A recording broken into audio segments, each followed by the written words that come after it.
صحابہ کی جماعت وہ عظیم جماعت ہے، یہ وہ نفوس قدسیہ ہے جن کے بارے میں کہا جاتا ہے اولئک اصحاب محمد، یہ محمد کے صحابہ ہے، ابرھا قلوباً، جو دل کے اعتبار سے انتہائی صاف اور نیک،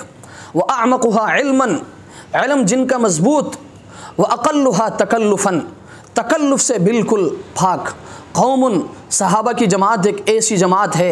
اختارہم اللہ لصحبت نبیہ، جن کو اللہ نے اپنی نبی کی صحبت کے لیے چنا ہے، ولی اقامت دینہ، اور اپنے دین کے اشاعت کے لیے چنا ہے، فاعرفوا لہم فضلہم، ان کی فضیلت کو پہچانو، واتبعوہم فی آثارہم، ان کے نقش قدم پر چلو، وتمسکوا بما استطعتم من اخلاقہم ودینہم، کوشش کرو ان کے اخلاق اور ان کے دین کو مضبوطی سے تھامے رکھنے کی، کیوں؟ اس لیے کہ فإنہم علی الہدی المستقیم، اس لیے کہ یہ صحابہ صراط مستقیم پر تھے، یہ راہ راست پر تھے۔